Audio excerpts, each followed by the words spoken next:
வணக்கம். டி. ஜானகிராமன் அவர்கள் எழுதிய ரசிகரும் ரசிகையும் சிறுகதை. திருவையாற்றில் ஆராதனை இன்னைக்கு 4ஆம் நாள். நீங்கள் போப்பாரேளா? நீங்கள் போப்பாரேளான்னா மார்க்கண்டம் இல்லாமல் 15 வருஷமாக திருவையாற்றில் உற்சவம் நடக்கலையே. எப்போ போப்பாரேள்? இன்றைக்கி ராத்திரி. சொல்லவே இல்லையே. உங்கள்கிட்ட சொல்லணுமா பருப்பு இல்லாமல் கல்யாணம் நடக்காதுன்னு? ஆராதனை அன்னைக்கு காலமே அங்கே போய் சேரா போல் போனால் போகாதோ? ஏன்? என் உடம்பு இப்படி இருக்கேன்னு தான் சொல்கிறேன். உடம்புக்கு என்ன பிரமாதம்? டாக்டரை கேட்டேன். இன்னும் 7-8 நாள் சொல்லணும்னு சொன்னார். அவரும் நித்தியம் வந்து கவனிச்சுக்கிறேன்னு சொல்லியிருக்கார். புருஷவாக்கத்துக்கு உங்கள் அத்தைக்கும் வர சொல்லி கடுதாசை போட்டிருக்கேன். நாளைக்கு வந்துடுவள். அருணாச்சலமும் இருக்கான் கூப்பிட்ட குரலுக்கு. அவசியம் இருந்தால் ஆம்புலன்ஸுக்கும் ஏற்பாடு பண்ண சொல்லியிருக்கேன். எக்மோர் ஆஸ்பத்திரிக்கு அழைச்சிட்டு போக சொல்லி. அப்புறம் என்ன கவலை? அருணாச்சலம் அவனை அழைச்சிட்டு போகலை. வெத்தலைப்பட்டி யார் தூக்குவா? வெத்தலைப்பட்டி தூக்க சிஷ்யன் தானே. எத்தனையோ கெஸ்டட் ஆஃபீஸர்லாம் காத்துட்டுருக்கான். அதுக்கு அருணாச்சலத்தை இப்போ ஸ்பெஷல் டியூட்டியில் போட்டிருக்கேன். மெட்டர்னிட்டி டிபார்ட்மெண்ட்டை கவனிச்சுக்க வேண்டியது தானே அவன். சரிதானே? சிரிச்சுக்கோங்க. இந்த சிரிப்பு ஒன்று தான் குறைச்சல். உலகத்தில் எங்கேயோ கோபுரத்தை தாங்கி பொம்மை தாங்கிட்டு நிற்கிறதா தெரியல. உற்சவத்துக்கு போகிறாளாம். உற்சவத்துக்கு பொம்மை தாங்க வேண்டாமே கோபுரத்தை. பொம்மை இல்லாட்டா கோபுரத்துக்கு அழகு இது. இந்த அசடே கண்ணை தொடச்சிக்கோ. சந்நிதியில் போய் உட்காந்துக்கிண்டு 2 பாட்டாவது பாடாட்டா எனக்கு நிம்மதி இராது. அது கூட முடியாட்டா இது என்ன ஜன்மம்? இந்த வைரத்தோடு இந்த வீடு இந்த பட்டம் எல்லாம் அந்த தியாக பிரம்மம் கொடுத்ததுடி. வருஷத்துக்கு ஒருனா எங்கே கிடைக்க போகிறது? எனக்கு பேச வாயில்லையே. போயிட்டு வான்னு சொல்லு ஒரு வார்த்தை. ஆராதனை அன்னைக்கு ராத்திரியே 2 பாட்டு பாடிப்பிட்டு போட் மேலே கிளம்பி ஓடி வந்துவிடுறேன். சொல்லு போயிட்டு வான்னு. வாயால் சொல்லுங்க போகிறோம். கண்ணத்தை வேறு நிமிண்ட வேண்டாம். குழந்தைகள் வந்து பார்த்து வைக்க போகிறது. பின்ன சொல்லு. சரி போயிட்டு வாங்கோ. அப்பா, ராஜராஜேஸ்வரிக்கிட்ட தவ கிடக்கிறா போல் கிடக்க வேண்டியிருக்கு. உங்கள் காரியம் ஆயிட்டுட்டோ இல்லையோ சிரிச்சுக்கோங்க. எனக்கு இப்படியெல்லாம் நாடகடை தெரியலையே. பார்த்தியா? ஆராதனை இன்னைக்கு ராத்திரி கட்டாயம் புறப்பட்டு வந்துடணும். நான் வாசலை பார்த்துட்டே இருப்பேன் காலமே. பிள்ளைவாள் இப்படி வாரமே கீழே நின்றுப்போம். இருக்கட்டுங்க. காற்று சில்லாப்பாக அடிக்குது. வண்டி கிளம்ப இன்னும் எத்தனை நிமிஷம் இருக்குது?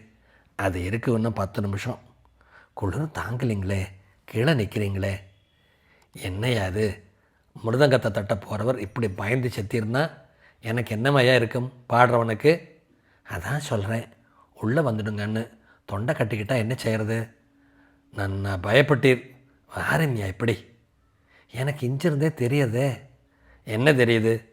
உங்களை எல்லா ஜனங்களும் இந்த பாடுறா மார்க்கண்டம் இந்த பாடுறா மார்க்கண்டம்னு வேடிக்கை பார்த்துட்டு நிற்கிறது. அட யமனே, நான் அதுக்கு நிற்கலையா, காற்றுக்காக நிற்கிறேன். நல்லா நில்லுங்க. தை மாதத்து ஊதல் தானே, உடம்புக்கு ரொம்ப நல்லது. ஒரே பக்கமாக பார்க்குறீங்களே, இப்படியும் அப்படியும் திரும்புங்க. கொஞ்சம் அசைஞ்சு கொடுத்தா தானே கடுக்கன் டால் அடிக்கிறது தெரியும்.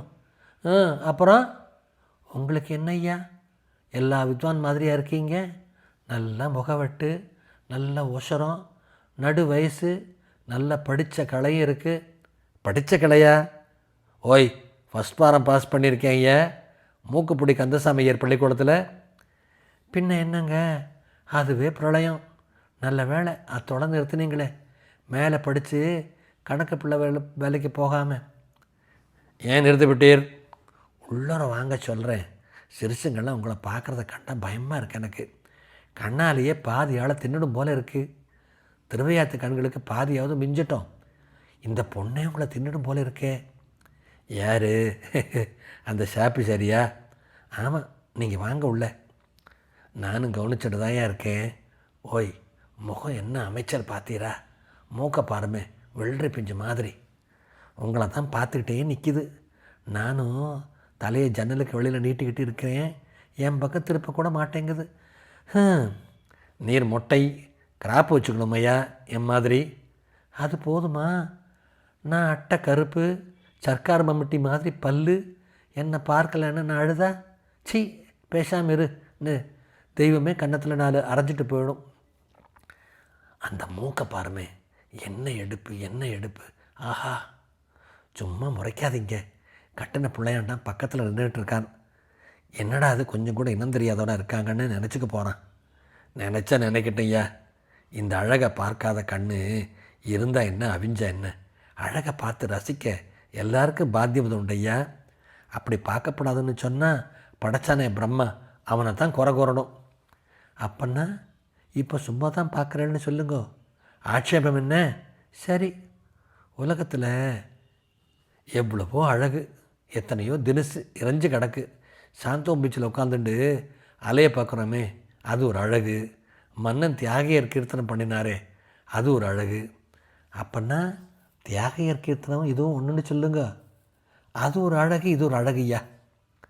நான் வாத்தியத்தில் கொடுக்குற ஒரு குமுக்குங்க கூட இது காணாதுன்னு இல்லை நினச்சிக்கிட்டு இருக்கேன். பெரிய குண்டா தூக்கி தலையில் போட்டுட்டீங்களே. ஆமாம், உன் குமுக்கை தூக்கி உடப்பில் போடும். இந்த மூக்கு நுனியில் இருக்கிற அழகை எட்டி பிடிக்கிறதுன்னா உம்மை குமுக்கு ஏணி வச்சுட்டு ஏறணும், தெரியுமா? சரி, ஏணிக்கு சொல்கிறேன், நீங்கள் உள்ளார வாங்க, கிடக்கு. இந்த பொண்ணு மாத்திரமில்லை, இந்த ஸ்டேஷன் இன்னும் 10-15 பொம்பளை, 100 ஆம்பளை எல்லாரும் உங்களை முழுங்கிக்கிட்டு நிற்கிறாங்க.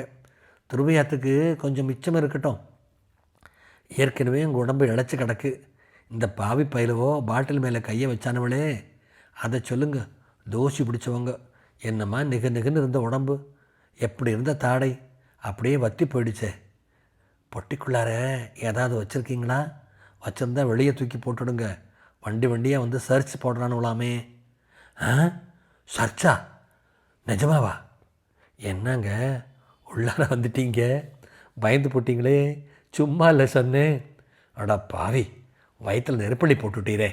ஒரு செகண்டில் உம்மோட உருப்படியாக திருவையார் போய் சேர முடியாது போல இருக்கே. துணிஞ்ச கட்டைன்னெல்லாம் நினச்சேன். ஆகக்கூடி போலீஸ்காரன் சரித்து போட்டு அவமானப்படுத்துறது 100 சனங்களுக்கு மத்தியில் ஒரு பொம்பளையை வெறிக்க பார்க்குற அவமானத்தோட பெருசுன்னு ஆயிடுச்சு. உம்மை வாயை அடைக்காதா? நீங்கள் உளறி அடிச்சுட்டு வந்ததை பார்த்தா நெசமாகவே இன்னும் 2-3 பாட்டில் வச்சுருப்பீங்க போல இருக்கே. என்னையா பண்ணுறது, பழக்கம் விடமாட்டேங்கிறத. சாயங்காலம் 6 மணி ஆகிடுதுன்னா பைத்தியம் பிடிச்சிடுறது. அப்பன்னா இருக்குன்னு சொல்லுங்க. இருக்கையா இருக்குது, கொஞ்சம் மெதுவாக பேசி தொலையுமேன். நான் ஏந்து வேறு கேரேஜுக்கு போயிடட்டுமா? இன்னமே எங்கே போகிறது, வண்டி ஊதிப்பிட்டானே. இந்தா நகர் கூட நகர்ந்துருச்சே. ஏங்க இதெல்லாம் உங்களுக்கு எதுக்கு? நல்ல வித்வத்து, நல்ல ஞானம், நல்ல சாரீரம், சுதியை போய் கவ்வுது. சீனியருக்கும் சீனியராக உலகமே உங்களை தலையில் வச்சுக்கிட்டு கூத்தாடுது. இன்றைக்கி பேன் எடுக்கிறதும் நாளைக்கு காதை கடிக்கிறதுமா எழுதுறானுவளே பத்திரிக்கைக்காரனுங்க. அந்த குரங்குக்கு கூட ஒரு மாதிரியாக சலாம் போட்டுக்கிட்டே இருக்கிறானுவோ. இன்னும் 4 தலைமுறைக்கு உங்களை அடிக்க ஆள் கிடையாது. இன்னும் மேலே ஒசர போகிறீங்க. இந்த சங்கீதத்தை இப்படி காப்பாற்றுறது நின்ன வரைக்கும் நெடுஞ்சுவரன்னு இருக்கப்படாது ஐயா. செவத்தை கட்டிப்படுத்துறது தான் நம்ம செய்ய வேண்டிய வேலை. இல்லாட்டி பாட்டு என்னமோ உருப்படும். எந்த ராட்சசம் இந்த அப்பியாசம் பண்ணி கொடுத்தான் உங்களுக்கு? இதில் என்னடான்னா, காந்தியோடையே பிறந்து வளர்ந்தா போல் கதர் சட்டை, கதர் வேட்டி, கதர் துவாலை, கதர் கைக்குட்டைன்னு உங்கள் தேகமே உச்சந்திலேருந்து உள்ளங்கால் வரைக்கும் கதறுதுன்னு விட்டு தொலைங்களேன் ஐயா. இதை நம்ம தொழிலுக்கே சாபத்தீடாக வந்துருச்சு ஐயா. இது ஓய், நான் தனியாக அம்பிட்டுக்க போகிறேன்னு எத்தனை நாளையா காத்துக்கிட்டு இருந்தீர்? இப்போ தான் சமயம் வாச்சது. எனக்கு வயிற்றுச்சலை தீர சொல்லி போடணும்னு சொல்கிறேன். என்னால் முடியலை ஐயா. முடியலன்னு சொன்னால் போதுமா? முனைஞ்சு பார்க்கணும். எல்லாம் பார்த்தாச்சு, பேசாமல் இரும். இதெல்லாம் என்னமே கிடைக்குது உங்களுக்கு? நீர் பேசாமல் இருக்கிறீரோ உம்மை தூக்கி வெளியில் எரிஞ்சுடட்டுமா? சும்மா சொல்லுங்கள். ஒரு ராஜாங்கத்தையே ஏமாத்துறதுன்னா அந்த சூரத்தனம் எப்படித்தான்னு தெரிஞ்சுக்கிறேன். நீர் வேற ஏதாவது பேசுவீரா மாட்டீரா? முடியாது, சொல்லித்தான் ஆகணும். சரி சொல்கிறேன். அப்புறம் இதை பற்றி பேச மாட்டீரே? இல்லை. நிச்சயமாக இல்லை. சொல்லட்டுமா? சொல்லுங்கள். ரிஷி மூலம், பாட்டில் மூலம் இதெல்லாம் கேட்கப்படாது. சொல்லியாச்சு, இப்போ வேறு பேசும். ஆனால் ஆண்டவனே, ரிஷி மூலம், பாட்டில் மூலம் இதெல்லாம் கேட்கப்படாதா? ஓய், நீர் வேறு ஏதாவது பேசுமையா? இல்லாட்டி சும்மா கடவும். பேசாட்டி வெளியில் தூக்கி போட்டுருவீங்களோ? சரி, ஆமாம், எப்போ திரும்ப போகிறீங்க? அப்படி வாரம் ஆராதனை அன்னைக்கு ராத்திரியே திரும்பி விட போகிறேன். ஏன் சொன்னங்கல்லையா? வீட்டில் பிரசவ டைமாக இருக்குது. அப்போ சரி, இந்த வருஷம் எங்கே தங்க போகிறீங்க? போன வருஷம் மாதிரி. ஓய், ஏன் எரிச்சப்படுறீர்? நீரும் யாராவது ராஜாம்பா கமலாம்பான்னு யாருடையாவது போய் தங்குறது தானே. நான் ஆசைப்பட்டாலும் முடியலையே. என் பல்லும் என் முவரையும் முன்னாடி அவங்க வீட்டு கதவை போய் இருக சாத்திக்கிட்ட நின்றுடுத்து. அதான் தப்பு. என்னோட வந்திருக்கீரா? நீர் நினைக்கிறது தப்புன்னு நீரே தெரிஞ்சுக்க முடியா பண்ணுறேன். அதாவது ராசாம்பா கம்பலாம்பா வீட்டு கதவுங்கள்லாம் எனக்கும் திறக்குன்னு சொல்கிறீங்க. ஆமாம், அப்பனே கதவுன்னு அதை சொல்லலை, நான் மனக்கதவை சொன்னேன். என் மாதிரி சுப்ரதீபங்களுக்கெல்லாம் அவங்க மனக்கதவை திறக்க மாட்டாங்கய்யா. வெளி அழகுக்கு உலகம் அழிகிற அளவுக்கும் மவுசு உண்டு. இந்த மாதிரி வேதாந்தம் பேசுகிறது இதுக்கெல்லாம் ஆசையே படப்படாது. அதானே சொல்கிறேன், மனக்கதவு திறக்காட்டி அங்கே என்னங்க இருக்கும்? அப்போ இன்னும் கொஞ்சம் விபூதியை பூசிண்டு இந்த கூஜாவை திறந்து ஒரு டம்ளர் தீர்த்தத்தை எடுத்து குடிச்சு போட்டு வயத்தறிச்சலை தணிச்சுண்டு தூங்கும். நீங்கள் பேசுகிறத பார்த்தா இந்த வருஷமும் போன வருஷம் போல. இல்லை, ஒரு ரசிகர் கடுதாசி போட்டிருக்கார். யாரோ அழகு சிங்க ஐயங்காராம் நம்மாத்தில் தான் தங்கணும்னு பிடிவாதமாக எழுதியிருக்கார். ஸ்டேஷனுக்கு வாராராம், கார் கொண்டு வரேன்னு எழுதியிருக்கார். மகா ரசிகர்னு தோன்றது. யாருன்னு தெரியல, பேரே புதுசாக இருக்குது. அழகு சிங்க ஐயங்காராம். உமக்கு தெரியுமோ? அழகு சிங்கா? தெரியலையே. நம்ம சங்கீதத்தில் இருக்கிற ஒரு அம்சத்தையும் எடுத்து அவர் லெட்டரில் சொல்லியிருக்கிறத பார்த்தா வெறுமனே கால் பஞ்சமத்துக்கு கைத்தட்டுற ரசிகர் இல்லைன்னு மாத்திரம் தெரியறது. வாஸ்தவமாகவே விஷயம் தெரிஞ்சவராக இருப்பார் போல் இருக்குது. நீரும் நம்முடைய தங்கிப்படுறீரா? நமக்கு வேண்டாங்க. ஏனையா, நமக்கு ஒரு கை விபூதியும் ஒரு டம்ளர் தண்ணியும் போதுங்க, எரிச்சலை தணிச்சுக்க. ஓய் யமனு, இந்த வருஷத்து உற்சவத்தை மாத்திரம் நான் மறக்கவே போகிறதில்ல. ஏங்க, இந்த மாதிரி ஒரு வாயாடி கிட்ட தனியாக செகண்ட் கிளாஸில் ஆம்பிட்டுட்டேனே, இன்னும் 100 ஜன்மாவுக்கு போருமையா இது? இன்றைக்கி எனக்கு அதிர்ஷ்ட நாள். எனக்கும் அப்படித்தான். இங்கேயே தான் இருக்கியா நீ? இங்கேயே தான் இருக்கேன். எத்தனை நாளாக இந்த மண்ணில் பிறந்ததுலேருந்து இங்கே தான் இருக்கேன். இந்த அழகு சிங் யார்? ஏன் யார் சொல்லேன்? எங்கள் காரியஸ்தர். நிலங்களுக்கெல்லாம் கார்வாரியாக இருக்கார். மூஞ்சியை பார்த்தா சங்கீத மாகாணி என்ன விலைன்னு கேட்பார் போல் இருக்குது. என்னடா பண்ணால் பிரமாதமாக என் சங்கீதத்தை பற்றி லெட்டரில் எழுதியிருந்தாரேன்னு பார்த்தேன். அவர் தான் எழுதினார். எழுதினது அவர் தான், கையெழுத்தும் அவர் தான். யார் இல்லைன்னா? ஏன் நீ சொல்லியிருக்க அவர் எழுதியிருக்கார், அதானே? அது எப்படி இருந்தால் என்ன? ஞானம், நீ இப்படி ஞான கடலாக இருக்கியே, இத்தனை நாளாக ஏன் கண்ணிலேயே படலை? போன வருஷத்துலேருந்து தானே நீங்கள் நிஜமாக பாட ஆரம்பிச்சிருக்கீங்க. அதுக்கு முன்னாடி சும்மா சத்தம் போட்டுக்கிட்டு இருந்தீங்க.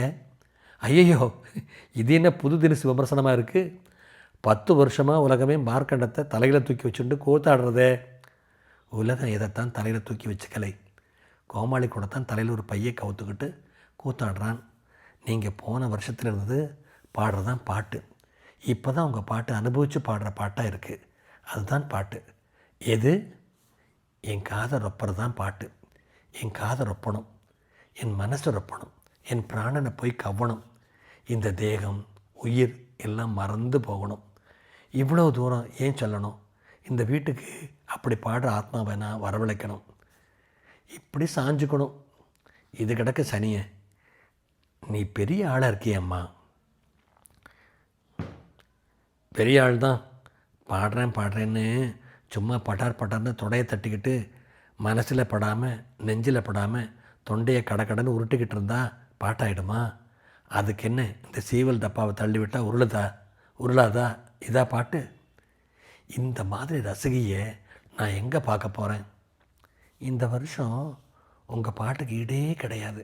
அப்படி என் காது நிறைஞ்சுது. என்ன ஸ்ருதி, என்ன அனுபவம்! நான் இன்றைக்கி ரொம்ப அதிர்ஷ்டம் பண்ணியிருக்கேன். நேற்றுக்கு ஊருக்கு போயிருந்தேன்னா இந்த அமிர்தம் என் காதில் எங்கேயே விழுந்துக்க போகுது. நேற்றே ஊருக்கு போகணுன்னீங்களாமே? ஆமாம், ஊரில் ஜோலி இருக்குது. பின்னையே தங்குனீங்க? இந்த வார்த்தைகளை கேட்கத்தான். நேற்றுக்கு இந்த சர்டிஃபிகேட்டை கொடுத்துருக்கப்படாதா? கொடுத்துருக்கலாம். நேற்று ஆராதனையாச்சேன்னு இருந்தேன். பொழுது விடிஞ்சால் இந்த பாவம்தான் இருக்கவே இருக்கே. பலே, எல்லாத்துக்கும் நடுவில் ஆச்சாரம் வடி எல்லாம் வேறு வச்சுட்டு இருக்காப்புல இருக்கே. இதில் என்ன தப்பு? ஒரு நாளாவது இதையெல்லாம் மறந்துட்டு இருக்கப்படாதா? போன வருஷம் முந்தின வருஷம்லாம் யார் சர்டிஃபிகேட் வாங்கினா? ஒருத்தருமே வாங்கினதில்லை இது வரைக்கும். ஒருத்தருமே வாங்கினது இல்லையா? ஒருத்தர் கூட இல்லை. சங்கீதக்காரங்களையே அண்ட விடுறதில்லை. யாரும் மனசுக்கு திருப்தியாக பாடினதே இல்லை. அப்படின்னா சும்மா சொல்லுங்கள். வீடு வாசல்லாம் பாடுறவன் கொடுக்காட்டா கிடைக்காதா? பாடுறவங்களை நம்பி பிழைக்க ஆரம்பிச்சிருந்தா ஓட்டத்தம்பரா கூட கிடச்சிருக்காதே. அம்மா, நீ நிஜமாகவே ஞானாம்பா தான். வாய் முழுக்க விஷப்பெல்லாம் இருக்குது. எப்படி? உங்கள் சர்டிஃபிகேட்டும் நல்லா தான் இருக்குது. வாஸ்தவமாகவே நீ ஞானாம்பாள் தான். என்ன அழகு, என்ன பேச்சு! நான் என்னவோ பாடுறேங்கிறையே. ஆராதனை முடிஞ்சப்புறம் நேற்றுக்கு நீ சமாதிக்கிட்ட நின்றுண்டு சந்தன கலர் புடவையை தளதளன்னு முதுகில் கூந்தல் புரளை, நெத்தியில் ஒரு விபூதி போட்டு அதுக்கு கீழே ஒரு குங்குமம் போட்டு இந்த கோலத்தில் நின்றுண்டு பாடினையே. கண்ணை பறிச்சது ரூபம், மனசை பறிச்சது பாட்டு. நான் பாடுறேங்கிறையே. இந்த கீர்த்தனைகளை இவ்வளோ அனுபவித்து யார் பாட போகிறா? இன்னும் எந்த காட்சி என் மனசில் தாண்டவம் ஆடுறது. இந்த லோகத்தில் எத்தனை தினசு அழகு! உன்னை நேத்திக்கு பார்க்குற போது தியாகியர் கீர்த்தனமே ரூபம் எடுத்துட்டு நிற்கிறா போல இருந்துச்சு. என்னமோ பேசுகிறீங்களே? ஆமாம், தியாகியர் கீர்த்தனம் மாதிரியே அவ்வளோ அழகாக இருந்த நீ. நான் ஒருத்தரை பற்றி ரொம்ப பெருசாக நினச்சிக்கிட்டே இருக்கிற போது அவங்கள பார்க்காமலே இருந்துட்டா தேவையில்லைன்னு ஆயிடுது சில சமயம். ஏன்? நேரே கண்டுட்டா அசடு வளைஞ்சு ஓட ஆரம்பிச்சிடுது. நான் இப்போ என்ன அசடு வளைஞ்சு விட்டேன்? இதை விட என்ன வழியணும்? ஒரு நொடியில் திடுதிடுன்னு சரிஞ்சு விட்டீங்களே. இது பூச்சி அரிக்க போகிற உடம்பு. எவ்வளவோ மனுஷ பூச்சியெல்லாம் மனம் போனபடி அரிச்சு வேறு ஆயிடுச்சு. இதுக்கும் தியாகியர் பாட்டுக்கும் சரிக்கட்ட வேணாம். தலையில் இவ்வளோ ரோஜா பூவை வாரி வச்சுட்டுருக்கியே. ஆச்சு, வார ஆரம்பிச்சுடுத்து. இருந்தாலும் இருக்கிற வரைக்கும் மனமாக வீசி பிரளயம் ஆடிவிட்டு தானே போகிறது. உங்கள் மனசில் இருக்கிறதை உங்களோட வச்சுக்கோங்க. என் காது கேட்க வேணாம், விட்டுடுங்க. ஏன் விடணும்? வாஸ்தவத்தை சொல்கிறேன். நேற்றுக்கு நீ பாடினியே அந்த தியாகையர் கீர்த்தனத்தை, தியாகையரே அப்படி பாடியிருக்க முடியும்னு நினைக்கிறியா நீ? ஏன் ஏந்துனுட்ட? சி தரித்திரமே, எந்திரிச்சு போ சொல்கிறேன். தேவடியாள்னு என்ன வேணால் பேசிக்கிட்டு தெரியலாம்னு நினச்சிக்க வேணாம். தாசியாக பிறந்துட்டா இந்த மாதிரி முட்டாத்தனத்தை எல்லாம் பொறுத்துக்கிட்டு கிடக்கணும்னு முடையில்லை. நான் என்ன சொல்லிவிட்டேன்? இப்போ சொன்னது போதும், போய் எழுந்திருச்சு. தியாகியர் கீர்த்தனத்துக்கு அழகையெல்லாம் நீ தானே கண்டுபிட்ட. அவரே மாதிரி பாடியிருக்க மாட்டாராம், இந்த மாதிரி பாடியிருக்க மாட்டாராம். உன் நாக்கு அறுது விட மாட்டேங்குதே. நீ பரம ரசிகங்கிற அர்த்தத்தில் தானே சொன்னேன். அப்படி நான் இருக்கிறதுனால தான் உன்னை இப்போ வெளியே போக சொல்கிறேன். போயா, உன் பேச்சும் மூஞ்சியும். பேசுறதில்ல போயான்னா இந்த அங்கவசரத்தை எடுத்துக்கிட்டு போ. இந்த மாதிரி உளறிக்கிட்டு அலையாத. எல்லார்ட்டையும் உளறாப்பில் நட்சத்திரம் இல்லை இங்கே யாரும். நான் சொல்கிறத எல்லாம் கேட்டாச்சு. போ. நடையில் இருட்டாக இருக்குது, உளுந்து மண்டையை உடச்சிக்க வேணாம். லைட்டை போடுறேன், கதவை திறந்து விடுறேன். ஐயங்கார் வீட்டில் போய் நல்லா படுத்து தூங்கினா சரியாக போயிடும். இன்னமே இங்கேதான் தெரிஞ்சு பேச கற்றுக்க. அப்பா ஒழிஞ்சுடாப்பா. ஏண்டி அவர் எப்படி விரட்டி அடிக்கிறேன்? தியாக ஐயரை விட நான் நல்லா பாடுறேனாம்மா இந்த மகான் சொல்லிட்டாரு. எப்போ சொன்னார்? இப்போ உள்ள இருக்கிறப்போ. அப்போ தானே நீ நெசன்னு நினச்சிக்கிட்டியா? அவர் நெசமாக சொல்லலைன்னு எனக்கும் தெரியும். எந்த நேரத்தில் பேசினாலும் எல்லாத்துக்கும் வரம்பு இருக்குது. பொம்னாட்டி கொஞ்சம் பார்க்க முடியே இருந்துட்டா இப்படி பைத்தியம் பிடிச்சி பாயப்பிராண்டிக்கிட்டு பேத்திக்கிட்டு தெரியணுமா என்ன? எனக்கு பிடிக்காது இந்த மாதிரியெல்லாம் பேசினா. முன்னாடியே சொன்னேன், என் காது கேட்க இப்படி பேசாத. ஏன்னு கேட்கலை. ஓடுறாரு பணியில். நான் என்ன செய்ய? ரொம்ப கெட்டிக்கிறது தான் போ. சீமையில் ஒரு விஷ கண்டுபிடிச்சிருக்கானாம். அதில் ஏறி நின்னா கொத்தவாளி யாருன்னு காமிச்சு கொடுத்துடுமாம். அதை வந்து சமாதிக்கிட்ட கொண்டாந்து வச்சுக்கணும். நெசமாக உற்சவத்துக்கு மாத்திரம் யார் வந்திருக்காங்கன்னு தெரிஞ்சு போயிடுமில்ல. கொண்டாந்து வை, நான் போய் படுத்துக்கிறேன். நல்ல தூக்கத்தில் கிளப்பி விட்டுறியே மகராசி. அடுத்த வருஷத்துக்குள்ளார நீ பைத்தியக்கார ஆஸ்பத்திரிக்கு தான் போகிறேன். நிறைவு பெற்றது.